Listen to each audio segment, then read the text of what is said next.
याकूब 5 उसकी 16 से 20 आयत को मैं पढ़ूंगा। मैं क्यों चाहता हूं आपको वचन दूं आज। बाइबल कहती जब इजरायली लोग प्रार्थना कर रहे थे कि परमेश्वर हमें राजा की गुलामी से छुड़ा, क्योंकि वचन कहता है कि राजा ने उन्हें कठिन कठिन कामों से उनकी जिंदगी को दुखी कर दिया था, बोझ के नीचे उनकी जिंदगी को कर दिया था। और वचन कहता है कि वो परमेश्वर की भविष्यवाणी को याद करने लगे कि प्रभु ने कहा था कि 400 साल के बीतने के बाद मैं अपने लोगों को मिस्र से छुड़ा लूंगा। वो प्रार्थना करने लगे। जब 430 साल बीत गए, जब भविष्यवाणी पूरी नहीं हुई, क्योंकि वो नहीं जानते थे कि कोई भी भविष्यवाणी अपने आप पूरी नहीं होती जब तक आप उस भविष्यवाणी के विषय में प्रार्थना नहीं करते या काम नहीं करते। इसलिए नए नियम में लिखा हुआ है कि भविष्यवाणियों को तुच्छ ना जाना जाए, और जो भविष्यवाणी तेरे विषय में की गई हैं उनके अनुसार तू एक अच्छी लड़ाई को लड़े। पौलुस ने अपने बेटे, अपने स्पिरिचुअल संत तिमुथियुस से यह कहा। इसका मतलब भविष्यवाणियां अपने आप पूरी नहीं होती जब तक कि उन भविष्यवाणियों के विषय में लड़ा ना जाए। और हमारी लड़ाई इंसानों से नहीं, किसी पार्टी से नहीं, किसी धर्म से नहीं, बल्कि शैतान से है। और हम परमेश्वर के सामने भी प्रार्थना में लड़ते हैं, जिस तरह याकूब लड़ा था और जीत गया था। तो वचन कहता है कि हमें प्रार्थना करना जरूरी है, और उन भविष्यवाणियों के विषय में जो हमारे लिए की गई हैं उनके लिए भी हमें लड़ना जरूरी है, यानी प्रार्थना में फाइट करना जरूरी है। तो वचन कहता है कि जब वो फंस गए वहां पर, उन्होंने प्रार्थना करनी शुरू की। जब उन्होंने प्रार्थना करनी शुरू की तो परमेश्वर ने अपने दास को भेजा, उन्होंने मूसा को भेजा। और बाइबल कहती है मूसा के वचनों के ऊपर जिन्होंने मन लगाया और यह विश्वास किया कि मूसा अपने आप से नहीं आया है, मूसा परमेश्वर की ओर से आया है, और जो परमेश्वर की ओर से ये वचन कहेगा हम उस वचन के ऊपर यकीन करेंगे और हमारी जिंदगी सेम नहीं रहेगी और हम गुलामी से छुड़ाए जाएंगे। वो गुलामी चाहे बीमारी की हो, वो गुलामी चाहे शैतान की हो, वो गुलामी चाहे मानसिक हो, डिप्रेशन की हो, वो गुलामी किसी भी तरह की हो सकती है आपकी लाइफ में। लेकिन वचन ये कहता है कि जब आप परमेश्वर के वचन को सुनते हैं और फैसला कर लेते हैं कि आज से मैं अपना दिल दिमाग परमेश्वर के वचनों के ऊपर लगाऊंगा, तो वचन कहता है वो गुलामी नहीं रहती। परमेश्वर आपको बंधनों से छुड़ाता है और गुलामी से छुड़ाता है। और उस वचन को जो उसने मूसा को दिया था और लोगों को छुड़ा लिया था, आज मेरा विश्वास है कि परमेश्वर जो वचन आपके लिए देने वाले हैं वो पूरी तरह से आपको और आपके परिवार को छुड़ा लेगा। इस मसीह जिंदगी में क्या सबसे ज्यादा जरूरी है, क्या है सबसे ज्यादा इंपॉर्टेंट हमारी लाइफ में?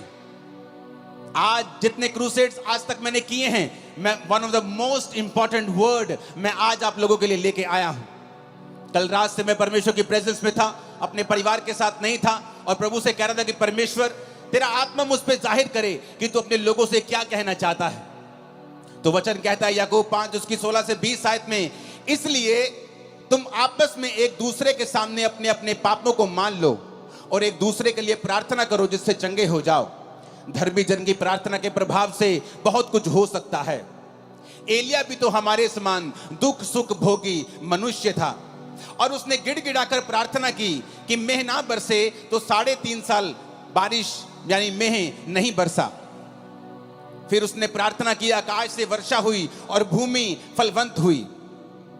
हे मेरे भाइयों, यदि तुम में से कोई सत्य के मार्ग से भटक जाए और कोई उसको फेर लाए, तो वह ये जान ले जो किसी भटके हुए पापी को फेर लाएगा, हर एक प्राणी को उस प्राणी को वो मृत्यु से बचाएगा और उसके पापों के ऊपर वो पर्दा डालेगा। सब बोलो आमीन। एक डेविड नाम का व्यक्ति जिसके अंदर इंडिया को बचाने का बोझ था, जब वो इंडिया में आया तो उसको भाषा नहीं आती थी, लेकिन वो एक बात जानता था कि वचन कहता है कि प्रार्थना के प्रभाव से बहुत कुछ हो सकता है। एलिया भी तो हमारे समान दुख और सुख भोगी मनुष्य था, क्योंकि जिनकी जिंदगियों से मिरेकल्स होते हैं या जिनकी लाइफ में मिरेकल होते हैं, लोगों को लगता है कि शायद ये आसमान से उतरा हुआ पुरुष है कोई, इसलिए इसके जब ये प्रचार करता है या ये प्रार्थना करता है, लंगड़े चलते हैं, शायद ये स्वर्ग से उतरा है। लेकिन वचन ये कहता है क्या फर्क था एक आम व्यक्ति में और एक एलिया में? एलिया भी तुम्हारे समान दुख सुख भोगी मनुष्य था। यानी उसके जीवन में दुख भी आते थे, उसके जीवन में तुम्हारी तरह सुख भी आते थे, लेकिन बाइबल कहती है कि वो तुम्हारे समान हमारे समान दुख सुख भोगी मनुष्य था। लेकिन जब उसने प्रार्थना की कि मेघ ना बरसे तो मेघ नहीं बरसा। वचन कहता है पिछली स्क्रीन को एक जैसा करना, कोई फालतू सिग्नल मत देना पिछली स्क्रीन के ऊपर। जैसे बीच की स्क्रीन है सब तरफ वैसे ही कर दो, नहीं तो बंद कर दो और कुछ कर दो। अपने पड़ोसी को बोलो ध्यान से सुन, आज तेरी जिंदगी बदलने वाली है। जब वो परमेश्वर का दास डेविड इंडिया में आया, उसे भाषा नहीं आती थी। उसने कहा कोई बात नहीं, अगर मुझे भाषा नहीं आती तो परमेश्वर तो मेरी प्रार्थना को सुन सकता है। वो कबीले में गया जहां लोग उसके खिलाफ हो गए।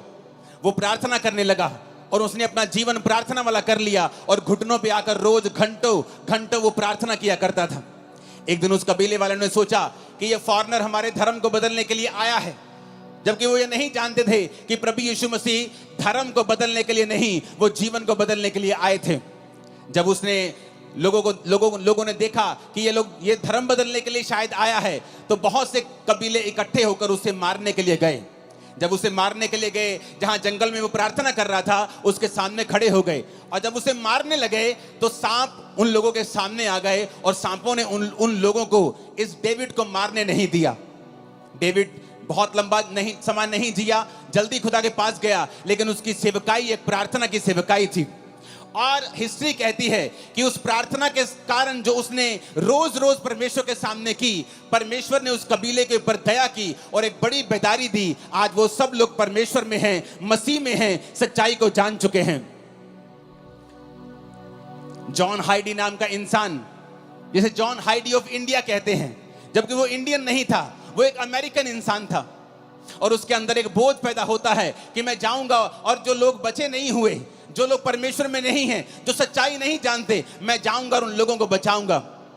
लेकिन उसने प्रार्थना करनी शुरू की। रोज वो 14-14 घंटे वो प्रार्थना करता था। इतनी वो प्रार्थना करता था कि एक दिन जब वो बीमार हो गया, डॉक्टर के पास उसे लेके गए, तो डॉक्टर ने बताया कि आप एक जगह जैसे झुक के जब प्रार्थना करते हैं, आपने इतनी लंबी लंबी प्रार्थनाएं की हैं कि आपका हार्ट जो है वो शिफ्ट हो चुका है और अपनी जगह से थोड़ा दूर जा चुका है, इसलिए आप बीमार हैं। आपके हार्ट की थोड़ी पोजीशन जो है वो चेंज हुई है, आपकी बॉडी में इतने बदलाव हुए हैं। लेकिन डॉक्टरों के कहने के बावजूद भी वो प्रार्थना करता रहा, रोज प्रार्थना करता रहा, अपने घुटनों के ऊपर प्रार्थना करता रहा। और एक समय ऐसा आया कि परमेश्वर ने जिस इलाके में उसको भेजा था, उस इलाके में एक बेदारी शुरू हुई। लाखों लाखों करोड़ों लोग परमेश्वर में आने शुरू हुए। जब आज आप उन इलाकों में जाकर देखेंगे तो 100% 90% लोग मसीह में आ चुके हैं और परमेश्वर को ग्रहण कर चुके हैं। कारण क्या? एक व्यक्ति ने बाइबल के वचनों को समझा। उसने समझा कि एलिया भी हमारे समान दुख और सुख भोगी मनुष्य था, लेकिन उसने फैसला किया कि मैं प्रार्थना करूंगा। एलिया कहां नजर आता है? एलिया कहीं नजर नहीं आता बाइबल में एकदम से आपको। वो कहीं ऐसा नहीं है कि बाइबल में जब पहला राजा की पुस्तक शुरू होती है, दाऊद का जिक्र होता है। दाऊद के बाद पहले शाऊल राजा बनता है, उसके बाद दाऊद राजा बनता है, फिर सुलेमान राजा बनता है, सुलेमान के बाद उसके बेटे राजा बनते हैं, उसके पोते पड़पोते राजा बनते हैं। परमेश्वर में खड़े नहीं रहते, वो गिर जाते हैं। तब तक भी एलिया का जिक्र नहीं आता। लेकिन जब बाइबल कहती है पहला राजा 17 में जब एलिया का जिक्र आता है, पहला राजाओं 17 उसकी 1 से 6, तिशबी एलिया जो गिलाद के परदेशियों में से था, उसने अहाब से कहा। अहाब भी इजराइल का राजा था, जिसने इजाबेल से शादी कर ली थी और वो सब कुछ परमेश्वर के वचन के विरोध में कर रहा था और परमेश्वर उससे खुश नहीं था। वचन कहता है कि एलिया एकदम से पहला राजा उस 17 में प्रकट होता है। उससे पहले एलिया की कोई जानकारी नहीं थी। एलिया कोई वीआईपी इंसान नहीं था। एलिया कोई राजाओं के खानदान से नहीं था। एलिया किसी प्रॉफिट्स के खानदान से नहीं था। लेकिन एकदम से वो प्रकट होता है और ये कहते हैं तिशबी एलिया। जैसे हम बोलते हैं वो पहाड़ी आदमी, वो पंजाबी आदमी, वो हरियाणवी आदमी, वो यूपी का भाई, वो बिहारी आदमी, उसी तरह कहते हैं तिशबी एलिया एकदम से प्रकट होता है। इजराइल के परमेश्वर के नाम में शपथ खाकर वो राजा के सामने जाके बोलता है कि राजा मेरे कहे बिना ना तो बारिश आएगी ना तो ओस पड़ेगी। लेकिन उससे पहले वो एक बात और कहता है एक आयत में तिशबी एलिया जो गिलाद के परदेशियों में से था, उसने अहाब से कहा, इज़राइल का परमेश्वर यहोवा जिसके सम्मुख में उपस्थित रहता हूं। एलिय्याह कहता, मैं आया हूं राजा, उस परमेश्वर के सामने जिसके सामने मैं उपस्थित रहता हूं। ऐसा जन जिसके कहने से आसमान बारिश देना बंद कर गया 3.5 साल। एक ऐसा पुरुष जिसने प्रार्थना की और आसमान खुल गया फिर 3.5 साल बाद। वो पुरुष जो कोई वीआईपी नहीं था, किसी राजाओं के खानदान से नहीं था, किसी प्रॉफिट से खानदान से नहीं था, एक आम आदमी एकदम से। पहला राजाओं 17 में उसका जिक्र होता है कि तिशबी एलिय्याह नाम का एक पर्सन सीधा राजा के सामने जाके हियाव के साथ हौसले के साथ खड़ा होता है और कहता है, राजा उस परमेश्वर की शपथ जिसके सामने मैं उपस्थित रहता हूं। आज कौन लोग बंधनों में हैं? कौन लोग गरीबी के बंधन में हैं, बीमारियों के बंधन में हैं? कौन लोग हैं जिनको शैतान सताता है? ये वो लोग हैं जो परमेश्वर के सामने घुटनों को नहीं टेकते हैं, जो एक दिन तो प्रार्थना करते हैं, दूसरे दिन प्रार्थना करना छोड़ देते हैं, जो एक दिन तो चर्च जाते हैं, उसके बाद दूसरे संडे छुट्टी कर लेते हैं, जिनको ये नहीं मालूम कि आपके पास एक पावरफुल हथियार है, प्रार्थना करने का हथियार। आपके पास अधिकार है, आपके प्रार्थना के प्रभाव से बाइबल कहती है बहुत कुछ हो सकता है। लेकिन आज शैतान ने विश्वासियों को भटका दिया है। आपका फोन आपकी प्रार्थना का स्थान ले चुका है। आपका व्हाट्सएप, आपकी फेसबुक और इंस्टाग्राम आपकी प्रार्थना का स्थान ले चुका है। जब भी आप प्रार्थना करने के लिए बैठते हैं, आपको काम याद आता है, आपको व्हाट्सएप याद आता है, आपकी मम्मी आपको कॉल करने लगती है, आपकी बेटी आपको तंग करने लगती है, क्योंकि शैतान नहीं चाहता आप प्रार्थना करें। तिशबी एलिय्याह बाइबल कहती है एक आम इंसान था। आप सोचते मैं एक आम इंसान हूं, मैं कैसे अपनी जिंदगी को बदल सकता हूं? मेरा परदादा भी गरीब था, मेरा दादा भी गरीब था, मेरा बाप भी दिहाड़ी करता था, मैं भी गरीब हूं, तो परमेश्वर मुझे कैसे, हमारे परिवार में इतने सालों से चल रहा, कैसे बदल सकता है? लेकिन वचन कहता है एलिय्याह भी तुम्हारे समान दुख और सुख भोगी मनुष्य था, लेकिन जब उसने प्रार्थना की बेना बरसे तो मैं नहीं बरसा, जब उसने प्रार्थना की मैं बरसे तो मैं बरसा।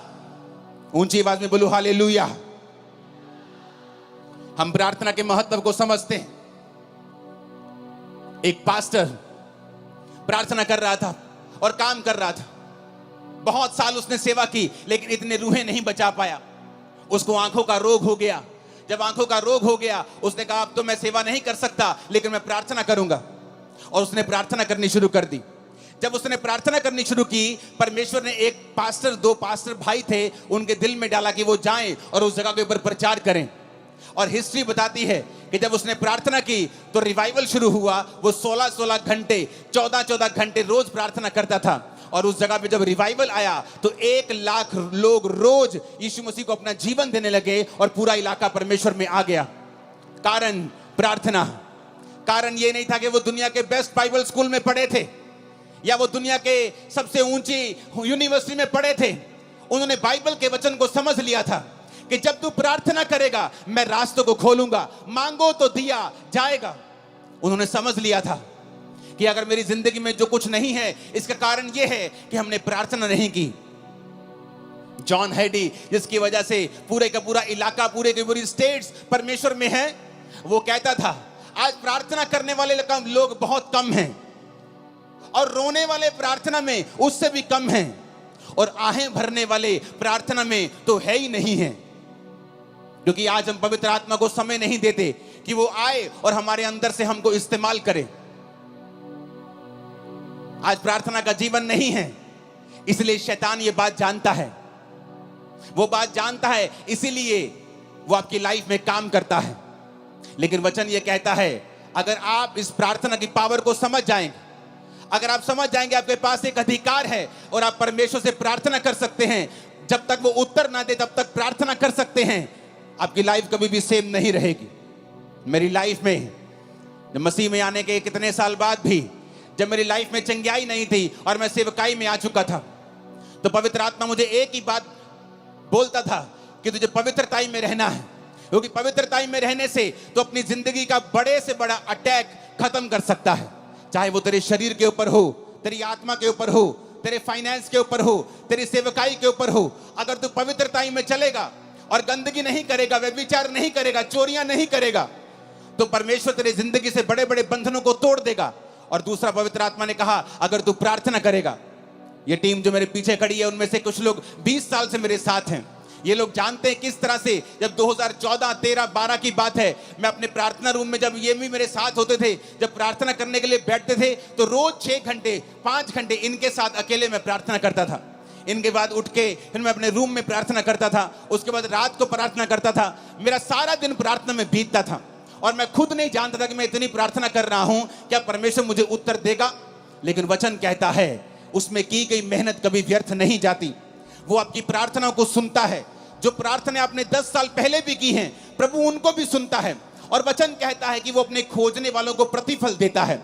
यानी कि जब आप प्रार्थना करते रहते हैं और उसके साथ परमेश्वर को खोजना नहीं छोड़ते, आप चर्च नहीं छोड़ते, आप फास्टिंग नहीं छोड़ते, बाइबल पढ़ना नहीं छोड़ते, आप संगति नहीं छोड़ते, तो परमेश्वर सारी प्रार्थनाओं का उत्तर देता है। मेरे जीवन में भी ऐसा ही हुआ। जो मेहनत मैं करता गया, जो प्रार्थना मैं करता गया, एक समय आया मसीह में आने के 10 साल बाद परमेश्वर सारी प्रार्थनाओं का उत्तर देने लगा और आज मेरे जीवन में सारी प्रार्थना के उत्तर आ चुके हैं।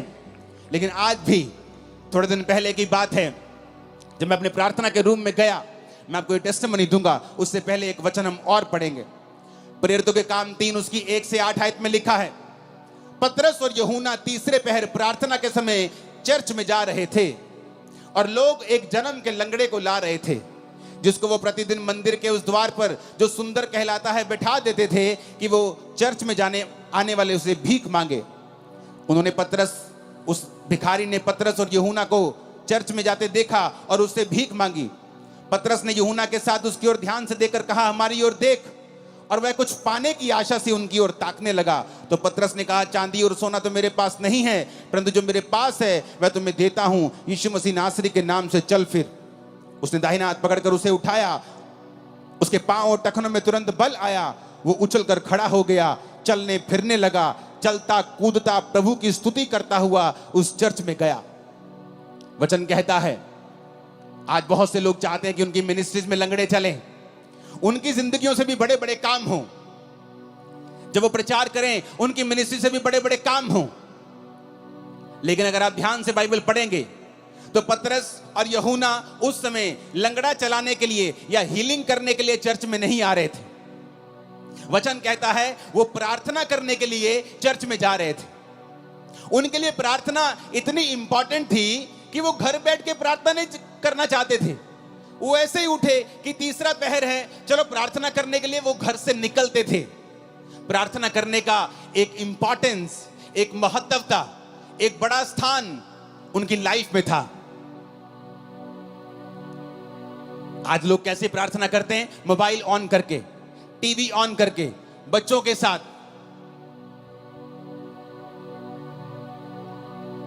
कुकर के ऊपर दाल चढ़ा के, राजमा चढ़ा के, और साथ साथ में देखते भी रहेंगे कितनी सीटी हो गई।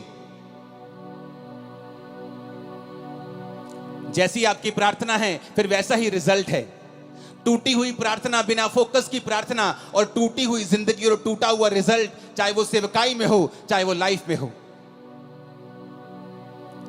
इधर वो जा रहे हैं, कहां? चलो आओ चर्च में चले तीसरे में प्रार्थना करने के लिए। कहां है? चलो 5 किलोमीटर, चलो चलते हैं चर्च में प्रार्थना करने के लिए। अरे क्या प्रार्थना करने के लिए इतनी दूर जाना? चलो किसी कमरे में बैठ के थोड़ा सा कर लेते हैं प्रार्थना। इंपॉर्टेंस, महत्वता, प्रार्थना के जीवन को कीमती समझना, उसे स्पेशल समझना।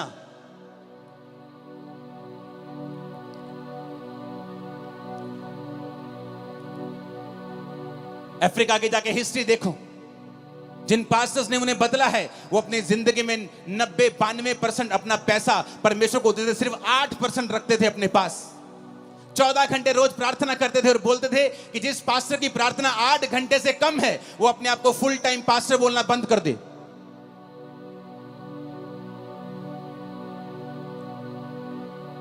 और बोलते थे कि जब हम प्रार्थना नहीं करते थे, जोर जोर से बोलते थे, लोग समझते नहीं थे। जब हम प्रार्थना करके जाते थे तो हम जो भी बोलते थे लोगों के हृदय में जाता था और लोग चेंज होते थे। कारण क्या? प्रार्थना। पतरस और यूहन्ना प्रार्थना करने के लिए जा रहे हैं, कोई लंगड़ा चलाने के लिए नहीं जा रहे। हीलिंग करने के लिए नहीं जा रहे, प्रार्थना करने के लिए जा रहे हैं। और रास्ते में लंगड़ा मिलता है, उनकी ओर देखता है और पैसे की आशा से, कुछ पाने की आशा से देखता है। वो कहता है भाई साहब पैसा तो मेरे पास नहीं है, हाँ चर्च का पड़ा होगा बहुत, लेकिन मेरे पास तो अपना नहीं है पर्सनल, मैं तुझे पैसा तो नहीं दे सकता, लेकिन वो दे सकता हूं जो तुझे सबसे अधिक चाहिए। यीशु मसीह नासरी के नाम से उठ और चल फिर। आप जानते लोगों ने इस मिरेकल के बाद पतरस और यूहन्ना को पकड़ लिया। कहते ये अनपढ़ और साधारण मनुष्य हैं, इनकी जिंदगी से इतना बड़ा काम कैसे हो सकता है। कुछ लोग बोले नहीं नहीं, अनपढ़ साधारण मनुष्य तो हैं, पर ये यीशु के साथ रहे हैं। यीशु ने उन्हें 3.5 साल प्रार्थना करना सिखाया है, परमेश्वर के संग चलना सिखाया है। और वचन कहता है कि जब वो प्रार्थना करने के लिए चर्च में जा रहे थे तो रास्ते में लंगड़ा चलाया गया। इतना बड़ा मिरेकल हुआ कि पूरा स्थान चेंज हो गया। यरूशलेम में परमेश्वर के नाम का डंका बजने लगा। कारण प्रार्थना। ऊंची आवाज में बोलो प्रार्थना, नहीं ऊंची आवाज में, सबसे ऊंचा बोलो प्रार्थना। प्रेरितों के काम 16 उसकी 13 से 15 आयत में लिखा है, सब्त के दिन हम नगर के फाटक के बाहर नदी के किनारे ये समझकर गए कि वहां प्रार्थना करने का स्थान होगा, और वहां बैठकर उन स्त्रियों से जो इकट्ठी हुई थी बातें करने लगे। लुदिया नामक थुआतीरा नगर की एक बैंगनी वस्त्र बेचने वाली एक भक्त स्त्री सुन रही थी, और प्रभु ने उसका मन खोला कि पौलुस की बातों पर वो मन लगाए। उसने अपने घराने समेत उससे बपतिस्मा लिया और विनती की, यदि तुम मुझे प्रभु की विश्वासनी समझते हो तो चलकर मेरे घर में रहो, और वह उन्हें मना कर ले गई। अब यहां पर क्या होता है, यहां पर पौलुस नगर के फाटक के बाहर इसलिए जा रहा है। पुराने टाइम में नगर में फाटक होते थे, शहर बनाई होती थी या फाटक होते थे, तो वो फाटक के बाहर जाना चाहता था, नगर के बाहर, ताकि वो वहां पर प्रार्थना कर सके। नगर के अंदर भी प्रार्थना वो कर सकता था, लेकिन क्यों आज प्रेरितों के काम वाले मिरेकल्स चर्चिस में नहीं होते हैं? क्योंकि वैसी इंपॉर्टेंस परमेश्वर को चर्चों में नहीं दी जाती है। पास्टर्स की लाइफ में भी वैसी इंपॉर्टेंस प्रार्थना की नहीं रही जैसे प्रेरितों के टाइम में हुआ करती थी। वो प्रार्थना किसी घर में भी कर सकते थे, लेकिन बाइबल कहती शाम को स्पेशल वो उठे गए नगर से बाहर। तब ऐसा भी नहीं था कि गाड़ियां थी, बड़ी बड़ी गाड़ियां थी कि 10 मिनट लगेंगे, चलो गाड़ी में चलते हैं। चल के जाते थे, गधों पे जाते थे, घोड़ों पे जाते थे लोग। तो वचन कहता है कि वो नगर के फाटक के बाहर नदी के किनारे ये समझ के गए कि यहां कोई प्रार्थना करने का स्थान होगा। आओ हम कहीं अकेले एकांत में, जहां कोई हमें देखे ना, हम बैठकर परमेश्वर के सामने प्रार्थना कर सकें। पौलुस को किसी चीज की जरूरत नहीं थी, कोई उसको बीमारी नहीं थी, उसको कोई बरकत नहीं चाहिए थी, लेकिन परमेश्वर के साथ एक रिलेशनशिप, प्रभु के साथ एक संबंध। प्रार्थना उसका रिजल्ट है कि जब आप परमेश्वर के साथ जुड़ जाते हैं, आप रोज उसके साथ समय बिताना चाहते हैं। और वो जा रहा है नगर के बाहर, और नगर के बाहर नदी के किनारे कि यहां कोई प्रार्थना करने का स्थान होगा। और वहां पर उसे एक औरत मिलती है जो बहुत अमीर थी, बहुत ही ऐसी औरत जिसका समाज में एक प्रभाव था। और वो परमेश्वर के वचन जब वो बातें करने लगता है, ये समझ गया कि यहाँ कोई नहीं होगा, लेकिन वहां पे बहुत सी औरतें होती हैं। तो पौलुस प्रचार करने लगता है और वो औरत भी ध्यान से सुनने लगती है। और जैसे जैसे वो सुनने लगती है, परमेश्वर का आत्मा उसे छूता है, और जब उसको छूता है उसका घराना और वो बपतिस्मा लेने लगते हैं, और बपतिस्मा लेके पौलुस को अपने घर ले जाते हैं। हमें क्या शिक्षा मिलती है यहां से?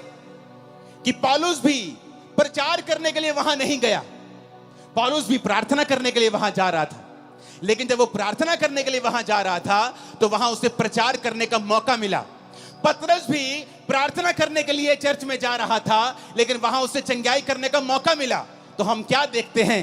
वो सेवकाइयां जिनकी सेवकाइयों से ज्यादा हीलिंग्स होती हैं, और रूहें भी उन्हीं सेवकाइयों में बचती हैं जिन्होंने प्रार्थना को प्रथम स्थान दिया हुआ है, जिनकी जिंदगी में प्रार्थना प्रथम स्थान के ऊपर है।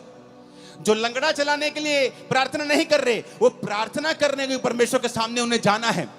वो प्रचार करने के लिए बाइबल नहीं पढ़ रहे, वो पढ़ रहे हैं क्योंकि परमेश्वर के साथ उन्हें समय बिताना है। और प्रार्थना करने के लिए नदी के किनारे कहीं बाहर जा रहा है, और परमेश्वर उसे वहां पर मौका देता है कि वो प्रीच करे। यानी रूहें भी प्रार्थना करने का रिजल्ट है, रूहें बचना, और चंगाई भी प्रार्थना करने वाली मिनिस्ट्री का ही रिजल्ट है। आज हम भूल चुके हैं एज ए बिलीवर हमारा पहला काम है परमेश्वर के सामने रोज जाना और प्रार्थना करना, क्योंकि शैतान कुछ भी करेगा आपकी प्रार्थना के जीवन को वो खत्म करने की कोशिश करेगा। क्योंकि जिस दिन आपकी प्रार्थना लग गई, प्रार्थना में ब्रेक लग गई, उस दिन जीसस से आपकी ब्रेक लग गई। A break in prayer, a break in Jesus. प्रार्थना में ब्रेक का मतलब है जीसस से ब्रेक लग जाना। शैतान ये बात को जानता है। बाइबल पढ़ के देख लो, जहां जहां प्रार्थना हुई वहां वहां परमेश्वर ने बहुत सी चीजों को बदला है। जिन्होंने प्रार्थना नहीं की वो विष मांगते रह गए हैं। आपका परमेश्वर परमेश्वर है, वो जीनी नहीं है कि आप उस रगड़ेंगे और वो निकलेगा और आप कहेंगे मुझे ये चाहिए। वो परमेश्वर है, उसका वचन कहता है मांगो तो दिया जाएगा, ढूंढो तो तुम पाओगे, खटखटाओ तो तुम्हारे लिए खोला जाएगा। तुमने कंप्लेंट की है अपने पास्टर से, अपने पति की, कि ये नशा करता है, अपने बेटे की नशा करता है, लेकिन कभी प्रार्थना नहीं की। हाँ मैंने की है प्रार्थना। कितनी देर? आधा घंटा। एक बार की? अच्छा रोज की? हाँ मैंने 2 महीने की। उसके बाद मैंने प्रार्थना करनी बंद कर दी। मैं चर्च में भी कम जाती हूँ, कभी कभी जाती हूँ बड़ी मीटिंग में, लेकिन मैं पास्टर को रोज फोन करके तंग करती हूँ कि मेरे लिए, मेरे बेटे के लिए प्रार्थना करना। वचन कहता हर एक व्यक्ति अपना बोझ स्वयं उठाएगा। आपका पास्टर आपको वचन देगा, हाँ वो आपके बेटे के लिए प्रार्थना भी करेगा, लेकिन परमेश्वर ने आपकी ड्यूटी लगाई है, तू बच, तेरा घराना बचाया जाएगा। तू कैसे बचेगा, तू कैसे बचेगी अगर तेरी प्रार्थना जीरो है तो? एक आदमी को परमेश्वर ने कहा मैं तुझे इस्तेमाल करूंगा, इस जगह पे, इस नगर में, मैं इस देश में तुझे इस्तेमाल करूंगा। वो चला गया, पवित्र आत्मा ने कहा प्रार्थना करनी पड़ेगी। प्रार्थना करता था रोज, क्योंकि उसको चर्च से पैसा नहीं लेना था, तो वो शाम तक काम करता था, शाम के बाद आता था और प्रार्थना करता था। जब कुछ साल रिजल्ट नहीं आया तो उसने फैसला किया कि अब मैं काम नहीं करूंगा, अब मैं सिर्फ प्रार्थना करूंगा। तो परमेश्वर ने उसका कुछ इंतजाम किया, कुछ रिटायरमेंट का इंतजाम किया, पैसों का इंतजाम किया कि वो 24 घंटे प्रार्थना कर सके, और वो लगातार उस देश के लिए प्रार्थना करने लगा। 7 साल के बाद जब वो लगातार प्रार्थना करने लगा, उस देश में एक लॉ पास हो गया, सारे वेश्या के अड्डे, सारी दारू की दुकानें बंद हो गईं और देश के 99% लोगों ने परमेश्वर को ग्रहण कर लिया। उसकी इंटरव्यू हुई, लोग उसके पास आके पूछने लगे क्या किया आपने, आपने ऐसा क्या किया कि ये सारे लोग परमेश्वर में आ गए? उसने कहा आओ मैं तुम्हें दिखाता हूं। वो अपने प्रार्थना के कमरे में उन्हें ले गया, और लकड़ी का कालीन था, सॉलिड लकड़ी का, और उसमें घुटनों के निशान पड़े हुए थे। उसने कहा ये मेरा मूल्य है परमेश्वर के सामने, जो मैंने इन लोगों के लिए प्रार्थना की है, और परमेश्वर ने मेरी प्रार्थना को सुना है। आप अकेला प्रचार करेंगे बिना प्रार्थना के, बिना प्रभु की हुजूरी के, लोगों के हृदय कभी छिदेंगे नहीं।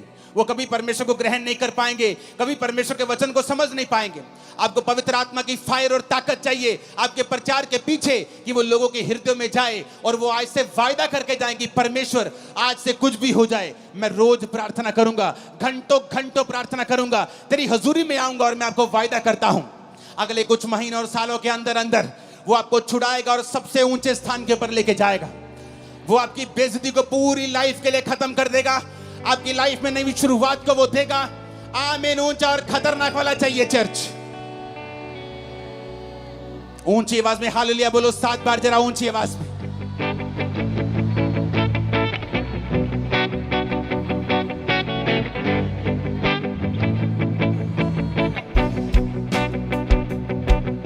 Hallelujah, hallelujah. अगर आप प्रार्थना नहीं करेंगे,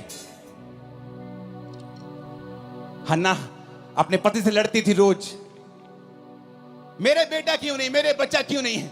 वो कहता मैं क्या परमेश्वर हूं, मैं क्या खुदा हूं, मेरी दूसरी पत्नी के है, अगर तेरे नहीं, तब 1 से ज्यादा शादियां होती थी पुराने नियम में।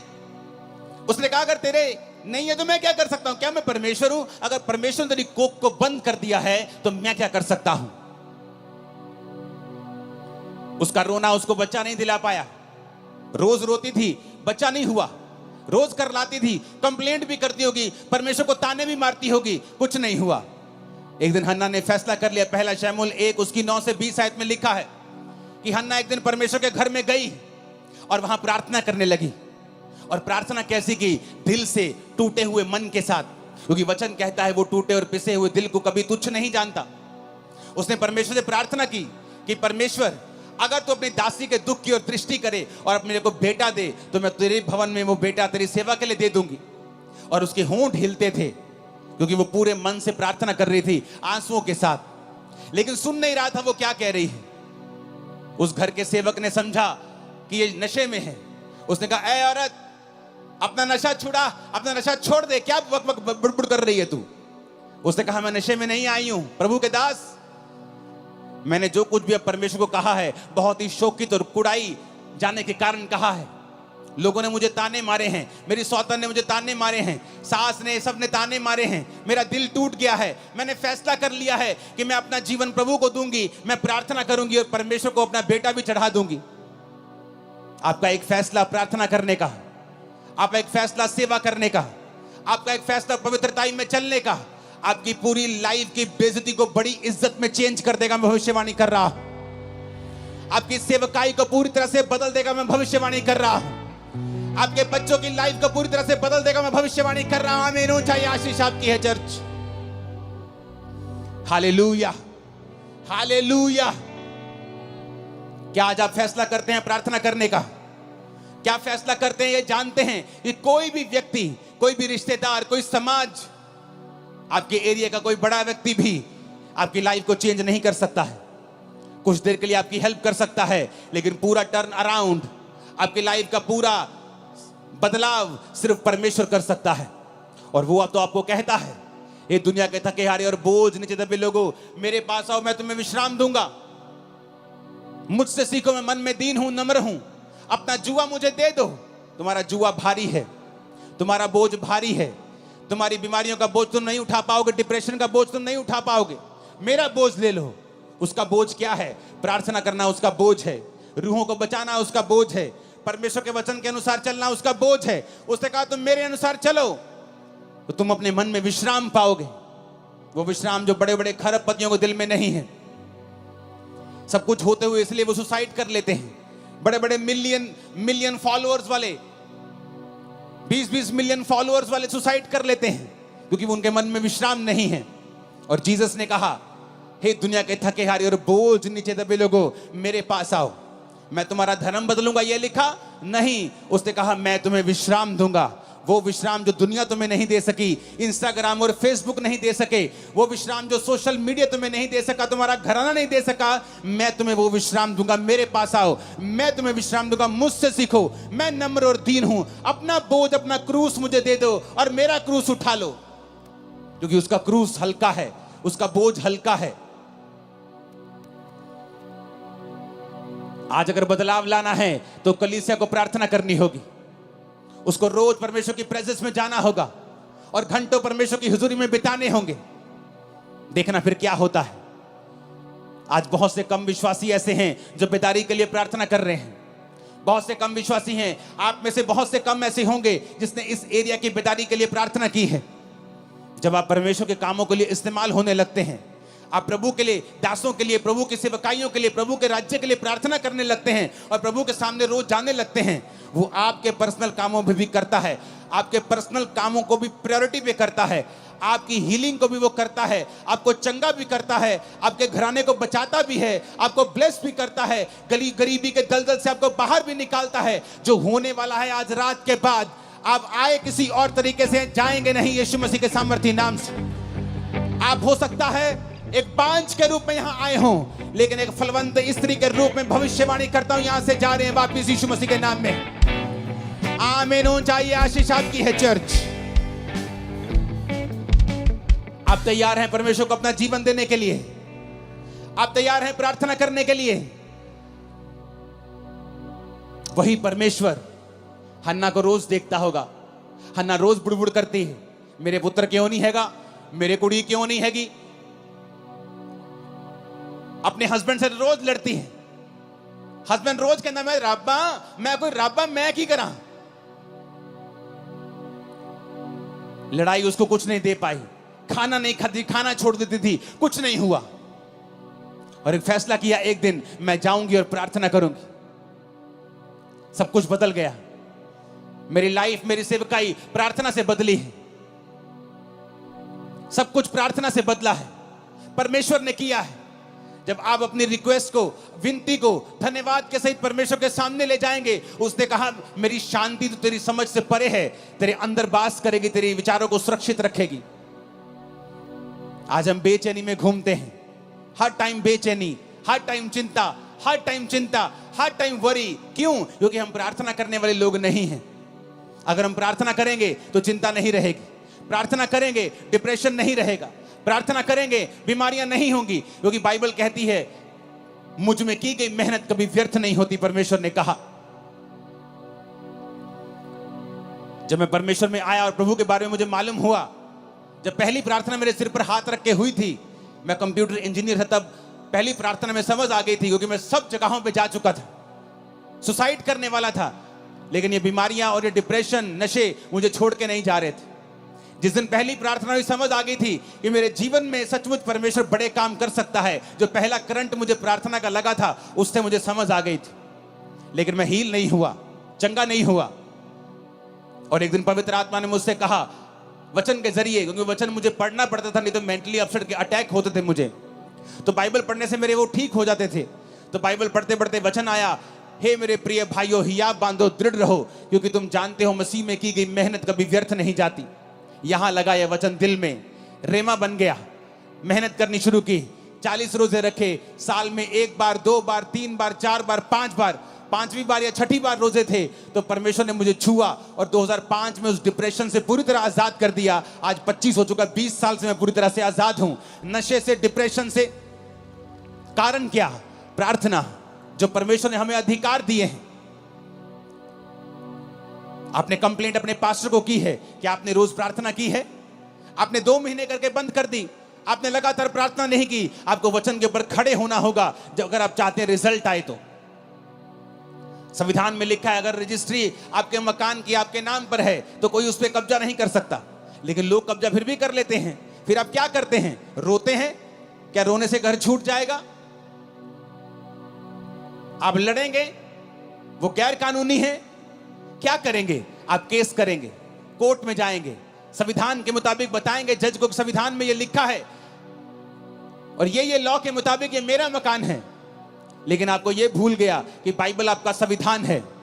शैतान ने आपकी सेहतों के ऊपर कब्जा किया हुआ है, आपके बच्चों को नशों में लगाया हुआ है, उसने आपके घराने पे, आपके फाइनेंस पे कब्जा किया हुआ है। आप सिर्फ रोते हैं, रोने से कुछ नहीं होगा। कंप्लेंट करते हैं, उससे भी कुछ नहीं होगा। आपको परमेश्वर के सामने जाना होगा, घुटने टेकने होंगे, हाथों को उठाना होगा, स्वर के परमेश्वर की ओर दुहाई देनी होगी और वो खोल देगा आसमान। मैं आपको फिर कह रहा हूं, वो आसमान खोल देगा और आपको उसी ऊंचाई पर लेके जाएगा जिसके लिए आपको उसने पैदा किया है। लेकिन हमें फैसला करना होगा कि हमारा सोता परमेश्वर है या नहीं। क्योंकि आपने कंप्लेंट भी करके देख ली, आपने रो लिया, अपने बच्चों से लड़ लिया, अपने हस्बैंड से लड़ लिया, अपनी वाइफ से लड़ लिया, अपने भाई से लड़ लिया, लड़के भी कुछ नहीं हुआ, रो लिया, करला लिया, कलेश डाल लिया, कुछ नहीं हुआ। परमेश्वर तुम्हें सिखाता है ना बल से ना शक्ति से बल्कि उसकी आत्मा के द्वारा कि मेरे बेटे मेरी बेटी तुझे मेरे पास आना होगा। सेवकाई को चेंज करना है, मेरे पास आना होगा। जो लोग आपकी बात नहीं सुनते। 2011 में मैं बड़ा फ्रस्ट्रेट था। मिनिस्ट्री 7000 क्रॉस कर चुकी थी, 7000 की चर्च क्रॉस कर चुकी थी, लेकिन मैं बड़ा फ्रस्ट्रेट था क्योंकि मैं जैसा चाहता था वैसा काम नहीं होता था, टीम वैसा बिहेव नहीं करती थी और मैं फ्रस्ट्रेट हुआ और मैं चला गया प्रार्थना में। देश को छोड़ दिया और 21 दिन के लिए प्रार्थना में चला गया। वो 21 दिन मैं अनमैरिड था, अपनी फैमिली से वैसे भी बहुत मैं कम बात करता था। मेरी मदर थी शायद जो सेव हो चुके थे, शायद 2011 में वो भी नहीं हुए थे या एकदम से ताजे ताजे सेव हुए थे। कोई फैमिली मेंबर मुझसे बात नहीं करता था। बस 21 दिन सिर्फ प्रार्थना की। अपने होटल के कमरे में रहता था और जब प्रार्थना से उठता था तो मुझे मालूम नहीं होता था कि दोपहर का समय है कि रात का समय है कि सुबह है। मोबाइल छोटे होते थे, छोटा मोबाइल दिखता कि कितना समय हो गया। फिर सोता था, फिर उठता था, प्रार्थना प्रार्थना। 21 दिन मैंने प्रार्थना की। जब मैं वापस आया मेरी सेवकाई पूरी तरह से बदल गई। लोग मेरी बात सुनने लगे, टीम्स मेरी बात सुनने लगी। मेरे मन मुताबिक जो खुदा ने मुझसे चाहा था वैसा मेरी मिनिस्ट्री में काम होने लगा, क्योंकि परमेश्वर ने मुझे दिखाया कि तेरे प्रचार से भी कुछ नहीं होगा, तेरे चाहने से भी कुछ नहीं होगा, तेरे डेडिकेशन से भी कुछ नहीं होगा। जब तक तुम मेरे सामने घुटने नहीं टेकेगा, मेरे सामने नहीं आएगा। वो 21 दिन थे जब परमेश्वर ने मुझे सिखाया कि चाहे तेरी सेवकाई में 500 लोग हों या आने वाले समय के 5 लाख हों, तुझे रोज मेरी प्रेजेंस में बने रहना है, मेरी हजूरी में बने रहना है। तब समझ आई और उसके बाद मैं रोज अपने आप को प्रार्थना में देने लगा, अपनी लाइफ में प्रार्थना को प्रथम स्थान दिया। आज चाहे मैं शादीशुदा हूं, मेरे बच्चे हैं, मेरी फैमिली है, बड़ी सेवकाई चर्च है, सैकड़ों ब्रांचेस हैं, लेकिन मेरी प्रार्थना का समय बड़ा हुआ है, आगे से भी ज्यादा है मेरी प्रेयर का समय, क्योंकि मैं सीक्रेट जानता हूं, मैं ये भेद जानता हूं कि भेद है खुदा के साथ रहना, भेद है प्रार्थना करना, भेद है तुम दुख और सुख भोगी मनुष्य हो। एलिया कोई स्वर्गदूत नहीं था, राजा के सामने जाके बोलना कि राजा मेरी जिम्मेवारी से बोलता हूं, तेरे देश में बारिश नहीं आएगी, यानी तेरा देश भूखा मरेगा। आज तो जमीन के नीचे से पानी निकाल लेते हो समर्सिबल से, तब ऐसा नहीं होता था, कुएं खोदने पड़ते, निकले पानी ना निकले उस इलाके में जहां वो रहता था। उसने जिम्मेवारी ली। दिलेरी कहां से आई? प्रार्थना से। बाल के नबियों को मार दिया, बड़े बड़े काम किए। फिर इजाबेल ने कहा एलिया आज तेरा सिर मैं धड़ से अलग कर दूंगी। एलिया भागा, एलिया भागा। उसका भागना, उसका डरपोकपन इस बात का सबूत था कि एलिया भी एक मनुष्य ही था। उसकी पहली दलेरी इसलिए थी कि वो रोज प्रार्थना में समय बिताता था। उसके बाद जब इंसान विक्ट्री देखता है, जीत देखता है, इंजॉय करने लगता है, प्रार्थना भूल जाता है, तो शैतान फिर से उसे डराने लगता है, वो फिर से भागता है और खुदा से कहता है खुदा मुझे मार दे, मैं अपने वंशों से अच्छा नहीं हूं। परमेश्वर से रोटी देता है और पानी देता है, बोलता है खा, तुझे बहुत काम करने हैं। यानी एलिया भी स्वर्गदूत नहीं था, नहीं तो वो भागता थोड़ी, उस राजा से डरा नहीं, राजा की वाइफ से डर गया वो। प्रार्थना, प्रेयर्स।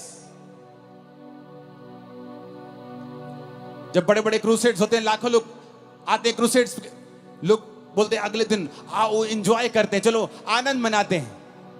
हाँ आनंद करो, कोई बात नहीं, लेकिन अगली मीटिंग के लिए मुझे फिर खुदा की प्रेजेंस में ही जाना है, क्योंकि पिछले मसे से मैं अगला संडे नहीं चला सकता हूं। मैं अपने सोर्स को समझता हूं, अपने सोते को समझता हूं कि वो परमेश्वर है। जिस दिन आप ये समझ जाएंगे कि सब बातें परमेश्वर की ओर से होंगी। आप पौलुस को पढ़ के देखो, जब वचन कहता है कि उस औरत ने बपतिस्मा लिया, उसके घराने ने बपतिस्मा लिया, उसके बाद पढ़ के देखो क्या हुआ।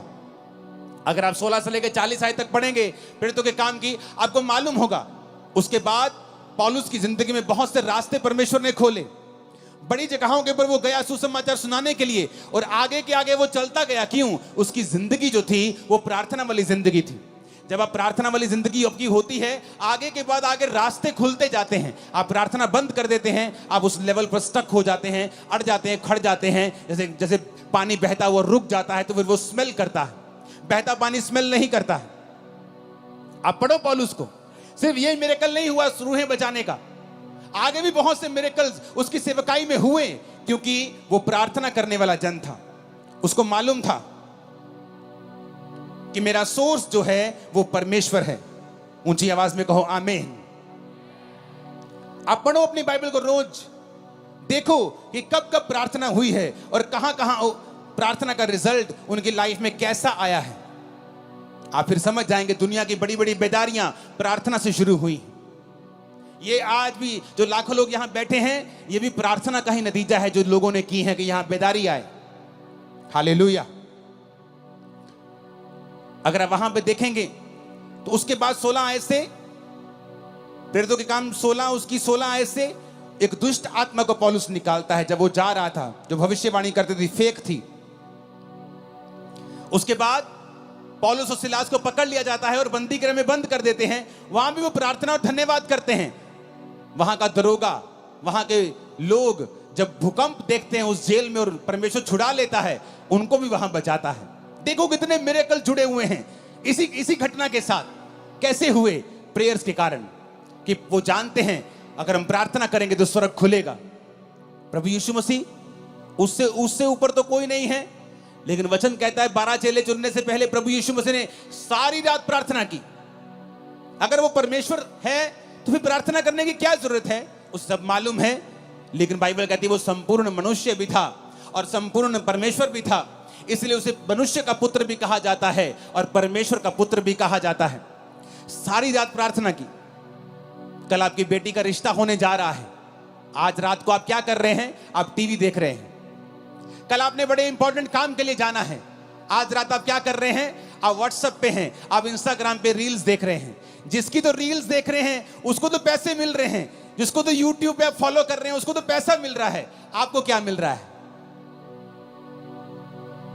इतने वेले मत बनो कि तुम अपने वैल्यू को, अपने टाइम की वैल्यू को पहचान ना सको। जो आज दुनिया में जिन्होंने कुछ किया है उनके 4 हाथ और 2 दिमाग और 4 आंखें नहीं है। हमारी तरह 2 आंखें और 2 हाथ और 1 दिमाग ही है।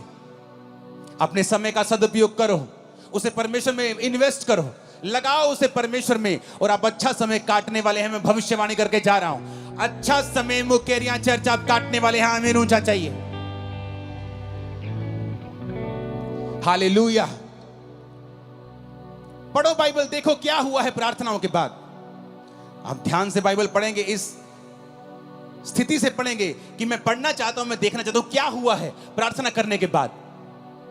कितने बदलाव आए हैं सेवकाइयों में, पर्सनल लाइफ में, मैरिड लाइफ में, बच्चों की जिंदगी में, फाइनेंशियल लाइफ में, सोशल लाइफ में। बहुत से बदलाव आप देखेंगे जिस दिन आप प्रार्थना करने का मन बना लेंगे। मैं करता जी, मैं नहीं करता जी प्रेयर, मेरी वाइफ बहुत करती प्रेयर। और वचन क्या कहता है कि आदमी को लीड करने के लिए चुना गया है।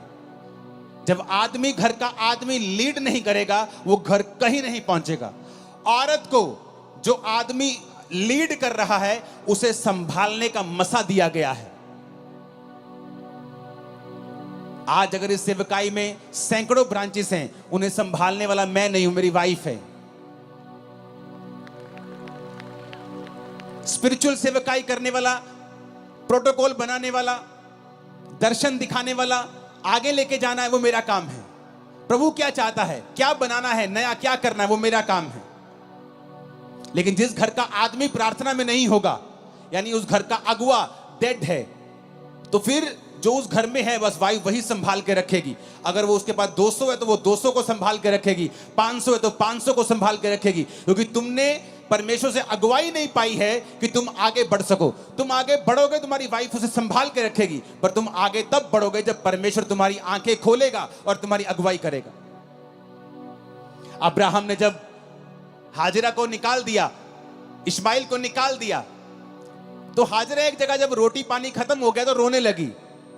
और रोने लगी तो परमेश्वर ने कहा, हाजिरा मत रो, क्योंकि मैंने उस लड़के की प्रार्थना को सुना है। उसने ये नहीं कहा, हाजिरा तेरे रोने को मैंने देखा है। स्वर्गदूत कहता, तेरे को नहीं देखा मैंने, तू रोना परमेश्वर को हिला नहीं सकता। नहीं तो हॉस्पिटल में हर एक मर्द औरत जिसका आज एक लौता बच्चा है, जिसकी माँ बाप आज हॉस्पिटलाइज बेड पे हैं, आईसीयू में, सब रोते और खुदा उनको चंगा कर देता। रोना प्रभु को हिला नहीं सकता है, विश्वास उसको हिलाता है। उसने कहा, स्वर्गदूत ने, क्यों रो रही है? मेरे पास पानी नहीं, मेरे पास रोटी नहीं, हम मर जाएंगे। उसने कहा, परमेश्वर ने उस लड़के की प्रार्थना को सुना है। क्यों? क्योंकि वो लड़का अब्राहम के साथ रहता था। अब्राहम, उसका बाप, उसको प्रार्थना करनी आती थी अब्राहम को। वो अपने बाप को जानता था, बाप को प्रार्थना करते देखता, रिजल्ट भी आते थे, वो देखता था। इसलिए जो लोग आज ऐसी चर्चों में जाते हैं जहां प्रार्थना का महत्व है, जो जीवित चर्चिस हैं, उनकी जिंदगियां बदलनी शुरू हो जाती हैं, क्योंकि वो अपने अगुओं को उस तरह से प्रार्थना करते देखते हैं। लेकिन जिन पास्टर्स की खुद प्रेयर नहीं है, आप भी अंधे और आपके लोग भी अंधे, आप भी भटक रहे हो, आपके लोग भी भटक रहे, आप भी दुखी, आपके लोग भी दुखी। तो उस दूत ने कहा, परमेश्वर ने तेरे बेटे की प्रार्थना को सुना है, उसके आंसू देखें, उसकी प्रार्थना को सुना है। और पास में एक कुआं दिखाई दिया, उसकी आंखें लिखा खोल दी, यानी चंगाई उसके पास थी। लेकिन जब आंखें बंद होती हैं, आपको कुछ नजर नहीं आता है। हल आपके पास ही पड़ा होता है, नजर नहीं आता। सालों साल घर में दबा रहता है, नजर नहीं आता। जिस दिन आप यहोवा को पुकारते हैं, नजर आता है। आज मैं प्रार्थना करता हूं, यहोवा आपकी आंखों को खोल दे और आपको हल नजर आए यीशु मसीह के सामर्थ्य नाम में। यीशु के नाम में हल नजर आए आपको, यीशु के नाम में। आमीन हो चाहिए। आशीष हमारी है चर्च। आप मेरी बात को समझ रहे कि नहीं? हल नहीं होगा। आपकी आंखों के सामने एक कुआं होगा और आपकी आंखें बंद होंगी। आप कभी कुएं के खब्बे, कभी कभी कुएं के सज्जे, कभी आप सीधा नहीं जा पाएंगे। क्यों? आपकी प्रार्थना जीरो है, आपका परमेश्वर के साथ कोई संबंध नहीं है। अब्राहम ने कहा अपने नौकर को, जा और मेरे बेटे के लिए एक बहू लेके आ। जाके वो प्रार्थना करता है। उसे मालूम था इट इज इम्पॉसिबल कि मैं एक अच्छी लड़की ले जाऊं, इट इज इम्पॉसिबल। प्रार्थना करता है, हे पिता, ऐसी लड़की जो मुझे पिलाए, मेरे ऊंटों को पिलाए, ऐसी लड़की भेज। और परमेश्वर भेजता है। क्यों? प्रेयर। हर ग्रेट आदमी जानता है प्रेयर उसका राज है, उसका सीक्रेट है। आपकी लाइफ में प्रेयर नहीं है, आपकी लाइफ में कुछ नहीं है। फिर आप टाइडर हो सकते हैं, चर्च के फाइनेंशियल सपोर्टर हो सकते हैं, लेकिन परमेश्वर की निगाह में आपकी बहुत बड़ी वैल्यू नहीं है।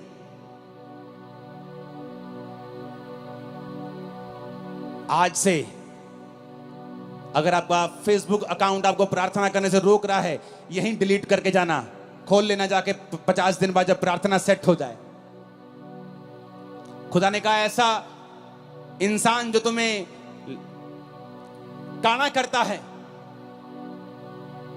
कहता है तू काना होके परमेश्वर के राज में प्रवेश कर लेना। ऐसा ना हो कि 2 आंखें रख के तू नरक में चला जाए। फेसबुक अकाउंट रखने का कोई प्रॉब्लम नहीं, लेकिन अगर वो प्रार्थना खत्म कर रहा है तो डिलीट कर दो और प्रार्थना में चले जाओ। ऐसी हर चीज को खत्म कर दो। काना होके प्रवेश कर लो, लंगड़ा होके प्रवेश कर लो, एक टांग के साथ लंगड़े होके चले जाओ, लेकिन चले जाओ। जो सही है उसे अपना लो। आज लड़ाई है अपनी फैमिली से, बहू से, सास से, माफ कर दो आज, नहीं तो प्रार्थना नहीं कर पाओगे परमेश्वर के सामने। और लेकिन अगर आज आपने इस वचन को सुन के जो खुदा ने मुझे दिया है, मैं अपने आप से नहीं कह रहा हूं, और आपने प्रार्थना करने का, प्रभु के साथ जीने का मन बना लिया, मैं आपको बता रहा हूं, आपकी इज्जत की जाएगी, आप ऊंचे किए जाएंगे, आप चंगे किए जाएंगे, आप आजाद किए जाएंगे, आप ब्लेस किए जाएंगे यीशु मसीह के सामर्थी नाम में। आपकी लाइफ सेम नहीं होगी। आप बड़े देशों में होंगे, बेस्ट जगहों के ऊपर आप होंगे। आपका घराना यीशु मसीह के नाम में आशीषित होगा। आमीन। ऊंचा ये आशीष हमारी है चर्च।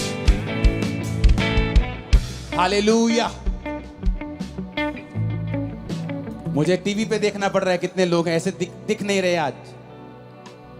आई थिंक ये आज तक की मेरी मुकेरिया की सबसे बड़ी चर्च मीटिंग है आज। प्रॉब्लम यह है कि जब कनक वगैरह कटती है तो ही हो पाते हैं इतनी बड़ी जगह बैठने के लिए, पार्किंग के लिए। लेकिन मैं प्रेयर कर रहा हूं कि हम हर दिनों के बाद, 10 दिन बाद, 12 दिन बाद एक बड़ी मीटिंग कर सके।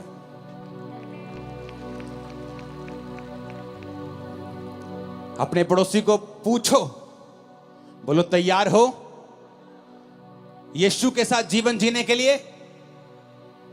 तैयार हो प्रार्थना करने के लिए? क्योंकि अगर प्रार्थना नहीं करोगे तो कुछ नहीं होगा। आमीन। खड़का के बताओ जरा शैतान को कि तुमने सुन लिया वचन को।